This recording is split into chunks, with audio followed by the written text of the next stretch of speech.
10 कदमदार trade में आप सभी का स्वागत है। मेरे और हर्षता के साथ ही अगले आधे घंटे कार्यक्रम में आप देखेंगे आज के 10 कदमदार के ट्रेड्स। और हमारे साथ इस पैनल में आज बातचीत करने के लिए होंगे आशीष बहती, प्रशांत पिछले कार्यक्रम से इस कार्यक्रम में भी शिरकत करेंगे, गौरव बिस्सा और अमोल अथावले हमारे साथ फ्रेश पर्सपेक्टिव लेके जुड़ेंगे। बिग मार्केट वॉइसेस में आज हमारे साथ 361 के प्रेसिडेंट अनु जैन जुड़ेंगे, उनसे टेक्निकल और फंडामेंटल पर्सपेक्टिव बातचीत करेंगे। और साथ ही साथ बोर्ड रूम में आज हमारे साथ अश्वत्थ राम MD कमिंस ग्रुप के जुड़ेंगे बातचीत करने के लिए नंबर्स पे। और एक बार निफ्टी को देखते हैं, बार बार टेस्ट करता हुआ 21,671। तो आज जब HDFC बैंक थोड़ा सा मेहरबान है तो आज मिड कैप हर्षता 832, ये गलत बस पकड़ लिया इन्होंने आज है।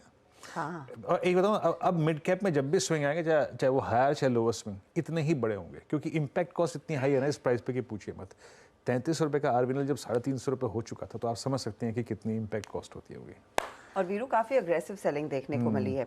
हमें स्कॉट्स मेंशन कर रहे थे, इसके साथ में आप देखिएगा PFC REC जैसे काउंटर्स में क्या हाल हो गया है। ये वो सिर्फ कैश वाले काउंटर्स नहीं टूट रहे, वायदा में जो हाई बीटा प्लेस रहे थे जहाँ पर खूब कमाई हुई है वहाँ पर भी गहरे क्रैक्स आते हुए। तो PFC 9% नीचे, उसको देखकर REC में भी करीब 6-6.25% का नुकसान है। आज ऑयल मार्केटिंग कंपनियां भी एक बैकफुट पर ही ट्रेड करती हुई दिखाई दे रही हैं। कुल मिलाकर मार्केट की आज की सेहत थोड़ी सी नासाज दिखाई दे रही है। एडवांस डिक्लाइन रेशो देखिएगा, 1775 गिरने वाले शेयर, उसके सामने बढ़ने वाले सिर्फ 377 के आसपास। तो ये है फिलहाल गैप बहुत ज़्यादा वाइड है। 450 गिरने वाले शेयरों के सामने मुश्किल से एक में तेज़ी हो रही होगी। चलिए, हमारे जानकार अब जुड़ गए हैं, उनसे पूछेंगे आज के लिए फिर नया ट्रेड क्या है। गौरव बिस्सा, गुड मॉर्निंग, बताइए कैसे अप्रोच करेंगे मार्केट को, इस समय का ट्रेड क्या है? Good afternoon, good morning, sorry. देखिए, ओवरऑल स्ट्रक्चर आप देखें तो 22,120-25 जो उसके प्रीवियस स्विंग आई थी उसके पार करे तो एक ब्रेकआउट था, एक अपट्रेंड पैटर्न बन रहा था। जब तक वो पार नहीं करे एक साइडवेज करेक्शन लग रहा था। उम्मीद से थोड़ा ज़्यादा गिरा है और इमीडिएट सपोर्ट जो है वो 21,550-600 के आसपास में है स्पॉट में। तो अगर वहाँ पे आता तो एक बार देखना होगा। बैंक निफ्टी में 44,600 स्पॉट में एक अच्छा सपोर्ट है जहाँ पे लग रहा है कि एक बार स्टेबिलिटी वहाँ पे देखने मिल सकती है। और रही बात स्टॉक्स की, तो जो पहला रिकमेंडेशन होगा वो होगा ACC में, जहाँ पे एक अच्छे एक अपस्विंग के बाद में थोड़ा कंसोलिडेशन हमको देखने मिल रहा है। और ये जो कंसोलिडेशन है ये एक पैटर्न बना रहा है, जिसको हम कहते हैं बुलिश पैटर्न फॉर्मेशन। यहाँ पे आप बाय करके चल सकते हैं। 2475 का आपका इसमें स्टॉप लॉस होगा। और ऊपर में अगर आप देखेंगे तो ये 2650 तक के लेवल जो है वो ACC जो है ये एक रिकमेंडेशन अच्छा रहेगा। मुझे लगता है कि जो सबसे मूवमेंट कंटिन्यू हो रहा है, जो अपसाइड देखने मिली है, तो ये बरकरार रहेगी। दूसरा जो रिकमेंडेशन वो एक सेल साइड में रहेगा, क्योंकि एक काफी सारे स्टॉक्स अगर देखेंगे तो ओवरऑल काफी प्रॉफिट बुकिंग हमको देखने मिली है। तो वहाँ पे एक स्टॉक है SBI लाइफ, जहाँ पे अगर आप देखेंगे इंश्योरेंस कंपनीज में ये एक यही था जो काफी स्टेबल रहा है, काफी स्ट्रॉन्ग अपसाइड देखने मिली है। लेकिन 1495 1490 के पास आते थे हर बार, इसके अंदर एक अच्छा खासा करेक्शन देखने मिला है। ये तीसरा अटेम्प्ट था 2 दिन पहले जहाँ पे 1490 गया और वहां से फिर प्रॉफिट बुकिंग इसमें हावी हो रही है। तो यहाँ पे आप 1490 के स्टॉप लॉस है इसको बेच के चल सकते हैं। नीचे में 1350 का इसमें लग चुका। SBI लाइफ में एक शॉर्ट का ट्रेड है, लेकिन ACC में एक लॉन्ग का ट्रेड है। दोनों तरफ के ट्रेड्स आपको दिख रहे हैं। अमोल, गुड मॉर्निंग, आपका क्या प्लान है? क्या तेजी या मंदी, किस तरह के ट्रेड्स? आई थिंक मिक्स है मार्केट में। IT से बाउंस बैक आने के चांसेस लग रहे हैं, तो IT पे एक फोकस किया है मैंने। टेक महिंद्रा अच्छा लग रहा है मुझे, सपोर्ट्स लेवल पे है, 1312 के आसपास है।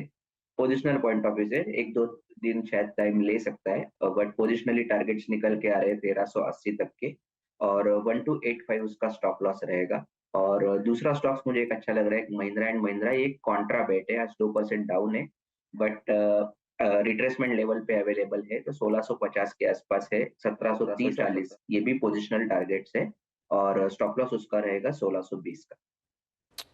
ओके, तो आपको यहाँ पे ये दो ट्रेड्स MNM 1643 पर।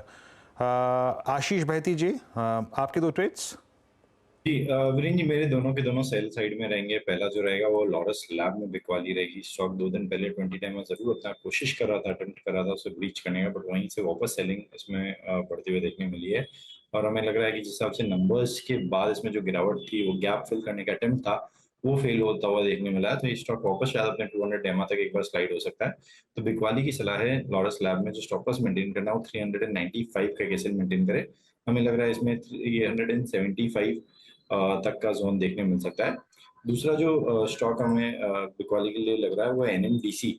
वीरेन जी, एक्चुअली नेशनल एल्यूमिनियम और हिंद कॉपर में ज्यादा गिरावट है, बट ये दोनों बैन में है, इसलिए एनएमडीसी इसी पैक से मुझे लग रहा है इसमें गिरावट यहाँ से और भी बढ़ते हुए देखने मिल सकती है। स्टॉक वैसे अपने सारे मूविंग एवरेजेस के ऊपर ट्रेड कर रहा है, बट कंसिडरिंग द जिस हिसाब से पीएसयू में शॉर्टिंग बन रही है, हमें लग रहा है एनएमडीसी में यहाँ से गिरावट देखने मिल सकती है। तो जो स्टॉप लॉस मेंटेन करना 245 का कैसे मेंटेन करना है, मुझे लग रहा है ये स्टॉक्स स्लिप होकर 225 तक का जोन दिखा सकता है। 225 का फर्स्ट टारगेट एंड 220 के सेकंड टारगेट के लिए इसमें शॉर्टिंग की सलाह है।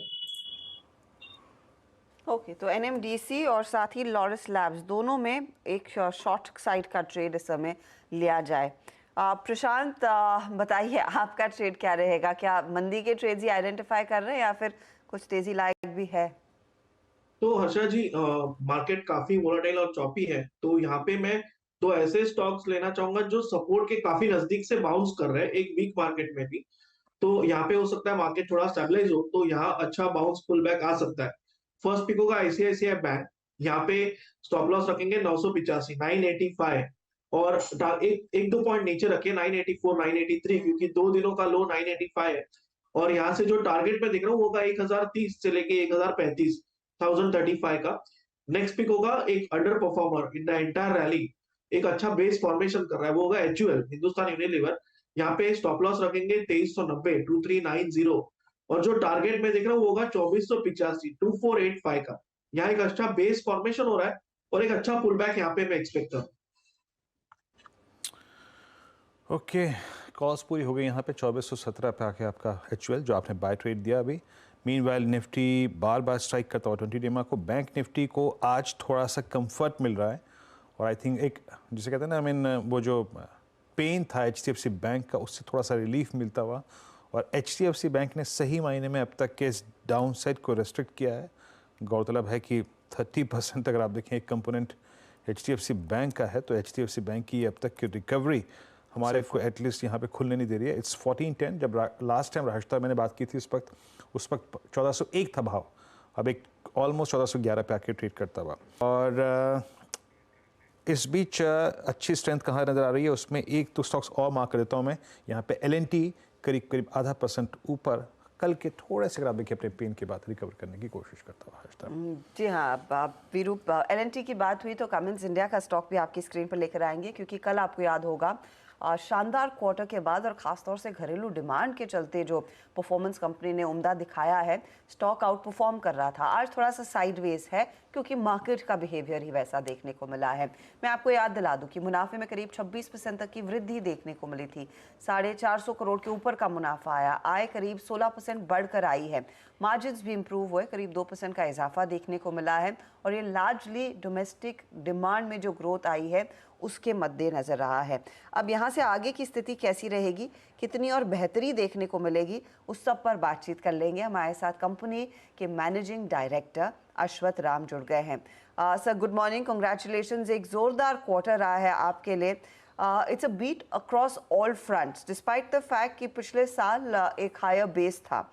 मुझे ये समझना है कि ये जो रफ्तार है क्या वो बरकरार रहेगी? I think you alluded towards a double digit growth in your con call also FY24 के लिए। क्या और डिटेल दे पाएंगे हमें? हमारा एस्पिरेशन है कि ये हमारी company 2x of GDP grow करे और 100 basis point year on year profit मुनाफा भी इम्प्रूव हो जाए। एंड अब तक हम ये कर पाए हैं और फ्यूचर का भी गाइडेंस यही है कि हम अगले साल भी हम यही एस्पिरेशन के साथ काम कर रहे हैं कि हम डबल डिजिट में ग्रो करेंगे और प्रॉफिट भी मेंटेन या इम्प्रूव करेंगे। और ये जो 2x ऑफ जीडीपी ग्रोथ आप डिलीवर करना चाहते हैं, ये प्राइमरीली इंडिया बिजनेस के बल पर ही रहेगा, क्योंकि अभी भी एक्सपोर्ट मार्केट में सिचुएशन काफी बिगड़ी हुई है और कोई क्लैरिटी नहीं है कि ये ग्लोबल मैक्रो इकोनॉमिक क्राइसिस कब इवेंचुअली खत्म होगी। सही है। ग्लोबल मार्केट्स स्पेशली हमारे जो पावर जेन के बड़े एक्सपोर्ट मार्केट्स हैं लाइक यूरोप है, मिडल ईस्ट एंड अफ्रीका है, एशिया पैसिफिक है, लैटिन अमेरिका है। ये सारे मार्केट्स लगभग 40% से घटे हैं पिछले 2 या 3 क्वार्टर में। हमको लगता है कि अभी वो बॉटम आउट हो गए हैं और फ्यूचर में वापस बढ़ना चालू हो जाएंगे, लेकिन कितना कितना बढ़ेंगे उसका गारंटी ठीक से अभी तक हम लगा नहीं पा रहे हैं। लेकिन डोमेस्टिक मार्केट जो है वो बहुत ही स्ट्रांग है, क्योंकि इंडिया इंफ्रास्ट्रक्चर में इन्वेस्ट कर रहा है और कमिंस के जो सारे प्रोडक्ट्स हैं वो इंफ्रास्ट्रक्चर लिंक्ड हैं। यानी अगर रोड्स बिल्ड करेंगे, अगर बिल्डिंग्स बिल्ड करेंगे, अगर डेटा सेंटर्स बिल्ड करेंगे हम हमारे देश में, तो कमिंस के प्रोडक्ट्स सारे वो सेगमेंट्स में अप्लाई होते हैं। इसीलिए डोमेस्टिक ग्रोथ स्ट्रांग रहेगा और 2x ऑफ जीडीपी एस्पायर कर रहे हैं। वो डोमेस्टिक ग्रोथ के साथ ही इजीली हम मीट कर पाएंगे। लेकिन अगर हमें लग रहा है कि बॉटम आउट हुआ है, अगर वो भी रिवाइव हुआ तो रिजल्ट्स और भी अच्छे हो सकते हैं। ओके अश्वत जी, आपने यहाँ पे एक्सपोर्ट्स मार्केट और डोमेस्टिक मार्केट दोनों का पूरी अच्छी तरीके से व्याख्या की सर। एक और चीज़ जो आपने मार्जिन्स की पिक्चर ड्रॉ करी है सर, उसी बात करना चाहूँगा। मार्जिन्स की trajectory by the end of this fiscal क्या रहेगी? और एक और चीज़, क्योंकि आप लोगों का सेंस जो है वो कमोडिटी साइकिल पे थोड़ा जानना चाहूँगा मैं आपके कि क्या मानते हैं। कमोडिटी साइकिल क्या रिवर्स हो रही है बहुत स्ट्रांगली, और वो क्या थोड़ा सा जो आपकी मार्जिन्स की पिक्चर जो आपने ड्रॉ करी है उस पर इम्पैक्ट डालेगी फोर्थ क्वार्टर में?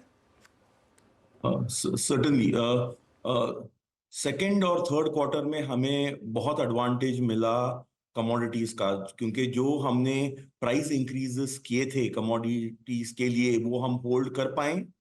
कमोडिटीज वीक रहें, इसलिए उसका भी एडवांटेज हमें मिला। और जो हम कॉस्ट रिडक्शन के एक्टिविटीज जो हमारी टीम कंटिन्यूसली करती हैं, कॉस्ट रिडक्शन, उसका भी फायदा हुआ। तो जो मैं कहता हूँ ट्राइफेक्टा, यानी सब वेरिएबल्स हमारे लिए पॉजिटिव रहे प्रॉफिट के लिए। अभी हम ट्रेंड देख रहे हैं अगले क्वार्टर के लिए कि कुछ कमोडिटीज अभी स्ट्रेंथन हो रही हैं, जैसे कि कॉपर, सीआर, आयरन। ये जो कमोडिटीज है वो अभी ज्यादा एक्सपेंसिव हो रही हैं। इसके वजह से हमें थोड़ा प्रेशर आएगा मार्जिन्स पे मूविंग फॉरवर्ड। लेकिन हमने ऑलरेडी पहले 9 मंथ्स में बहुत प्रोग्रेस किया है मार्जिन्स के ऊपर। तो हम फुल ईयर गाइडेंस में हम जो हमारा 100 बेसिस पॉइंट इंप्रूवमेंट का गाइडेंस है वो हम इजीली बीट करेंगे। ये जेनसेट में रियलाइजेशन आपके इस बार आपके बेटर हुए हैं। आगे के लिए 2 क्वार्टर के लिए आपका आउटलुक क्या है? यहाँ पे प्राइसिंग और कुछ बेटर होगी कंसीडरिंग द डिमांड? प्राइसिंग यहाँ से ज्यादा बेटर नहीं होगी, क्योंकि जो मैच्योर प्रोडक्ट्स लॉन्च हुए हैं उनका ट्रांजिशन जुलाई क्वार्टर में होगा। तो ये क्वार्टर में और अगले क्वार्टर में प्रोडक्ट में कोई चेंज नहीं है, इसलिए प्राइसिंग में भी ज्यादा कुछ चेंज नहीं है।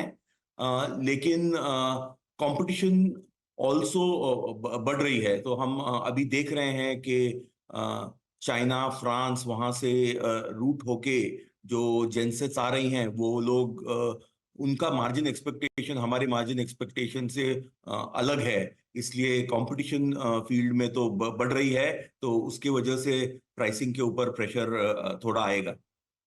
अच्छा, आपने ये मेंशन किया कि पावर जनरेशन साइड पर डिमांड अच्छी है डोमेस्टिक मार्केट में, तो जाहिर तौर पर आपके वो डिस्ट्रीब्यूशन बिजनेस में भी थोड़ा सा रिफ्लेक्ट कर रहा है। लेकिन इंडस्ट्रियल्स का परफॉर्मेंस अगर आप हमें बता सके, ये जो 2x of GDP, 2 times more than GDP की जो आप डिमांड एक्सपेक्ट करें या फिर ग्रोथ दिखाना चाहते हैं, इसमें इंडस्ट्रियल सेगमेंट का योगदान क्या रहेगा? और is it largely going to be led by the power distribution side? Historically अगर आप पिछला साल देखेंगे तो industrial business has been lagging, यानी वो ये जो हमारा एस्पिरेशनल ग्रोथ रेट है वो ग्रोथ रेट से इंडस्ट्रियल बिजनेस थोड़ा कम ग्रो हुआ है। लेकिन ये साल सिचुएशन रिवर्स हुआ है। इंडस्ट्रियल बिजनेस भी अच्छा ग्रो कर रहा है। कंस्ट्रक्शन मार्केट 20% से ज्यादा रेट पे ग्रो हो रहा है। हमारा रेल बिजनेस भी रिकवर हुआ है। कंप्रेसर बिजनेस जो बहुत ही सिक्लिकल है नेचर में, वो ये साल अपवर्ड साइकिल में है, तो उसका भी अच्छा एडवांटेज है।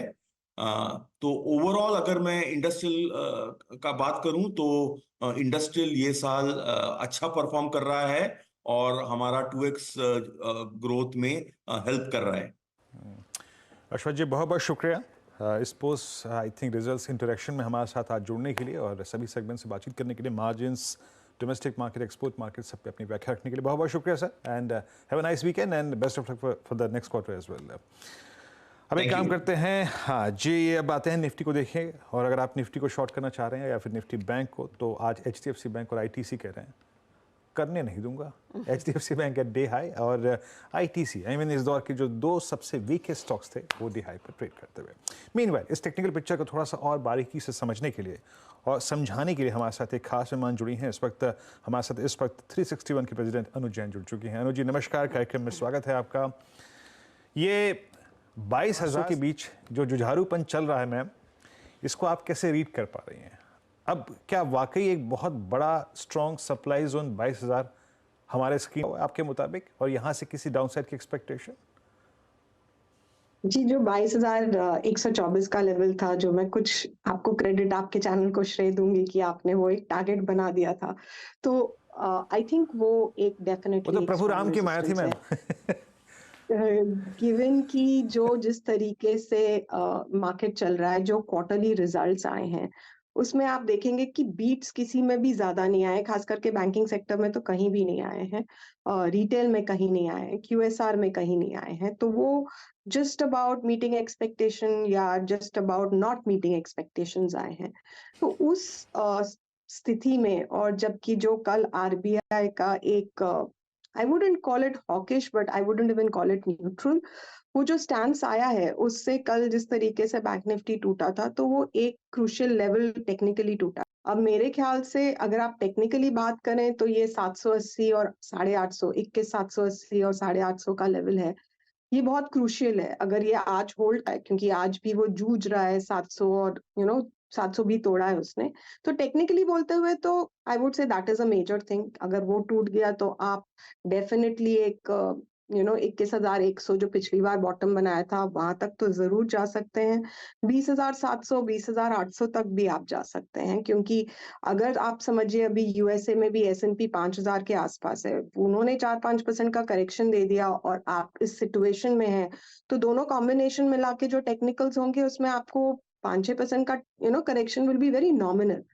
जो एक टच दिख रहा है, जो आज सुबह से दिख रहा है और जो कल शाम को भी जब हमने चार्ट्स देखे थे, अगर आपको याद होगा पिछली बार जब हम बात किए थे तो हमने कहा था कि बैंक निफ्टी में एक नेगेटिव बायस था बिकॉज एक हेड एंड शोल्डर फॉर्मेशन था।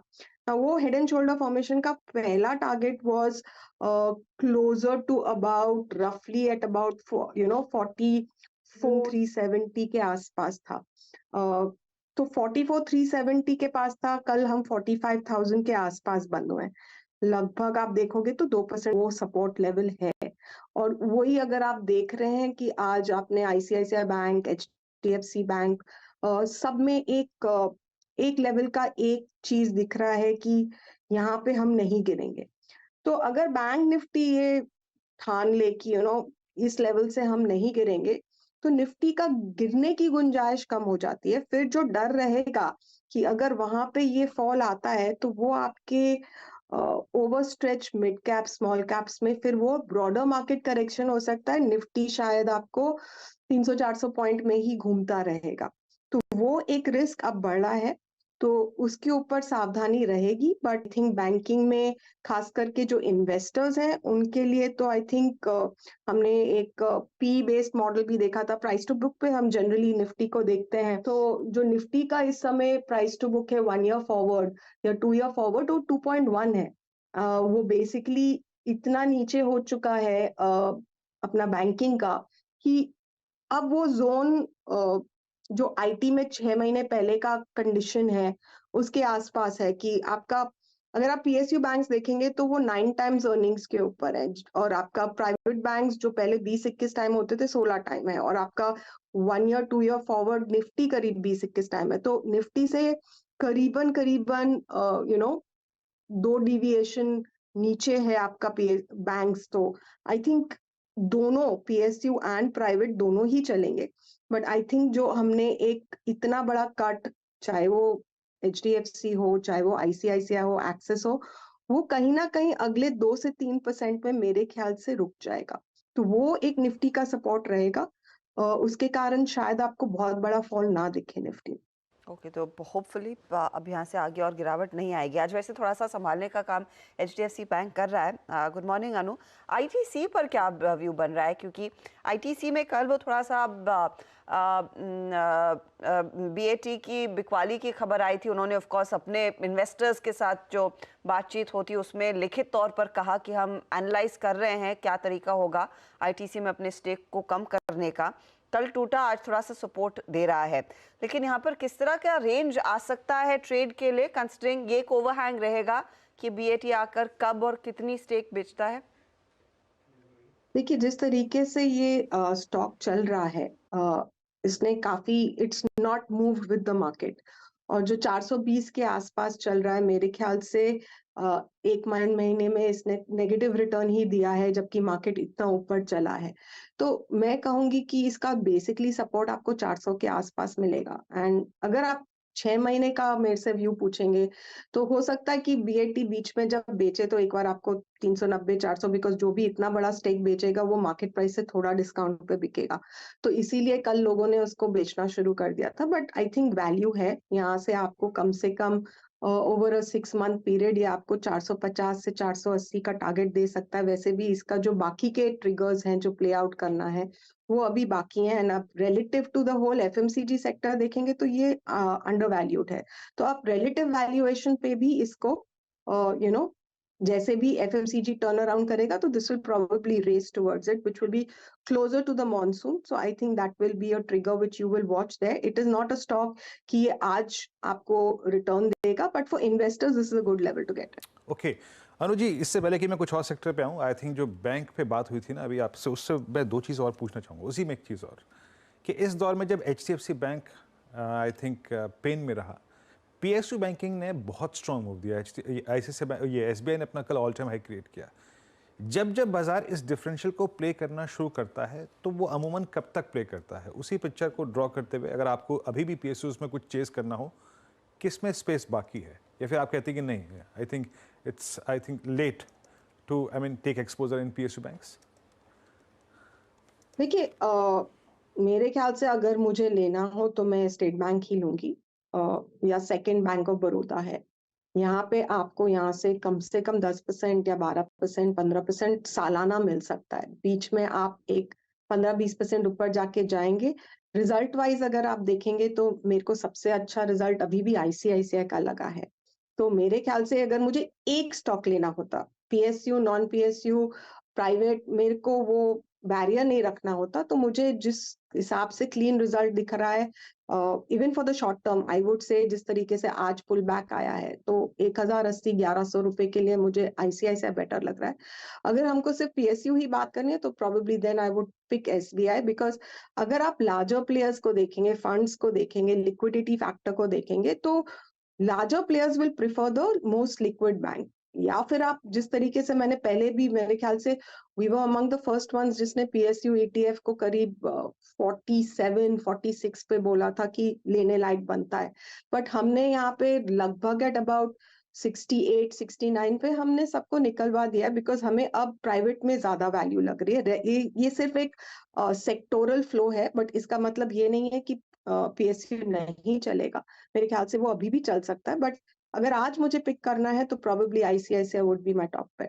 ओके, आईसीआईसीआई अनु जी की प्रेफर्ड पिक होगी कंसिडरिंग ऑल फैक्ट्स। अच्छा अनु जी, अगर मैं मेटल्स पे आऊँ ना, आई थिंक टेक्निकली जो प्राइस मूव शुरू हुआ था मार्च 2020 में, वो अभी तक परसिस्ट कर रहा है। मतलब टेक्निकली आप कहें तो ये शायद longest ever I think metals का हमने साइकिल देखा है। अमूमन जिसे एक सिक्लिकल सेक्टर कहा जाता है, इस बार सबसे वर्टिकल राइज दिया इसने और वो सस्टेन भी कर रहा है अब तक। 20 का आधा 21, 22, 23 और अब 24 शुरू हो चुका है। मेटल्स को कैसे रीड कर रहे हैं मैम आप इस वक्त? जो चार्ट्स दिखा रही हैं वो ये दिखा रही हैं कि अगर आप मेन 2 प्लेयर्स देखें, टाटा स्टील और हिंडाल्को, अगर टाटा स्टील को देखें तो ये जो 134 से बाहर निकला था, ये बेसिकली दिखा रहा है कि ये 160 की तरफ जाएगा और ये अभी 143, 144 जाके आज करेक्शन मोड में है। तो मेरे ख्याल से जहां तक ये 134 नहीं टूटता है, वो आपको 160 तक का ले जाएगा 3 से 6 महीने में। आप हिंडाल्को भी उस हिसाब से देखें तो 584 पे आज है लगभग। ये अगर 550, 555 नहीं टूटता है तो ये भी 650 तक जाएगा। और जो इंडेक्स भी है वो भी मेरे ख्याल से एक बार को चल चुका है, लेकिन यहाँ से भी 10 से 12% का मूव इंडेक्स दिखा रहा है और that is your first target. But उसके बाद अगर वहां सस्टेन करता है तो और 8-10% वहां से भी दे सकता है। बट ये आगे 8% पे 10% के मूव पे क्या दिखाता है वो जरूरी होगा, वहां पे कैसे कंसोलिडेट होते हैं charts. And we would probably look at Tata steel and Hindalco as the lead indicators कि यहाँ पे कैसे चल रहा है। अनु, एक और इंटरेस्टिंग स्टॉक जो आई एम श्योर आप लोग भी मैप कर रहे हैं, अब आप बताइए इसमें पोजीशन है या नहीं। LIC फाइनली इशू प्राइस के ऊपर निकलता हुआ एंड लकीली कंपनी की अर्निंग्स में सुधार देखने को मिला है। एक और चेरी ऑन द टॉप है कि प्रधानमंत्री नरेंद्र मोदी ने इस कंपनी की बात की और इसके परफॉर्मेंस की बात सदन में की, तो उससे ऑफ कोर्स वो एक्स्ट्रा 4 चांद लग ही गए। बताइए, अब ट्रेड अगर किसी ने नहीं लिया है, इन लेवल्स पर लेंगी? चार्ट्स पर क्या व्यू है? यहाँ से अगर किसी के पास है पोर्टफोलियो में, क्या रिटर्न कमा कर दे सकता है? देखिए, तो हमने पोर्टफोलियो में नहीं लिया था, बट कुछ क्लाइंट्स को जो PSU लेना था और कुछ क्लाइंट्स ने हमें बोला था कि PSU की बास्केट बना के बताइए, तो उसमें हमने LIC करीब 770 पे लिया था और करीब 3-4 महीने पहले लिया था। अब वहां से हमने 1000 के ऊपर 1020-40 पे आधा प्रॉफिट बुक करा दिया है। अब हम बोल रहे हैं कि जो है अब उसको आप राइट कीजिए, बिकॉज ऑनेस्टली PSU में जो इस समय बाहर आई है वो किसी की भी एक्सपेक्टेशन नहीं थी। But this is a stock market जहां हम बोलते हैं जो ट्रेंड है आप उसको रिस्पेक्ट कीजिए। तो हमने आधा निकलवा दिया है और आधा हम होल्ड करें। जहां तक कि इंश्योरेंस सेक्टर का सवाल है, अगर मुझे प्ले करना है तो probably SBI life is a better play fundamentally. we are holding that for some clients in our portfolio and we continue to prefer that as our top pick in the insurance sector. चलिए अनु जी, बहुत बहुत शुक्रिया, आप इस आज कार्यक्रम में शामिल हुई और सभी सेक्टर्स पे, निफ्टी बैंक पे, PSUs पे, मेटल्स पे और ITC पे अपना टेक जाहिर किया आपने। बहुत बहुत शुक्रिया मैम और हैव अ नाइस वीकेंड। 21,710 और करीब करीब 9 अंक नीचे अभी तक 20 डे मार्केट ट्रैजेक्टरी को होल्ड करता हुआ निफ्टी, उसके नीचे स्लिप नहीं हुआ है डिसाइसिवली। कल के लोज अभी वॉलेट नहीं हुए हैं और जहां तक बैंक निफ्टी का सवाल है, आज के लो से लगभग 400 अंकों की रिकवरी हो चुकी है। All credit goes to HDFC bank. लेके आइएगा एक बार HDFC स्क्रीन पे, आज थोड़ा सा स्टेबल हुआ है और करीब 1408 पे आके ट्रेड करता हुआ। और मेरी स्क्रीन पे जो स्टॉक्स अच्छा कर रहे हैं उसमें ITC में पुल बैक है। ITC आज जो पुल बैक दे रहा है, मतलब इंडेक्स के 2 heavy waits for Nifty, ITC आज इंट्राडे लो से करीब 11 रुपये रिकवर होकर अपने कल के लॉसेस को लगभग 70% रिकवर कर चुका है।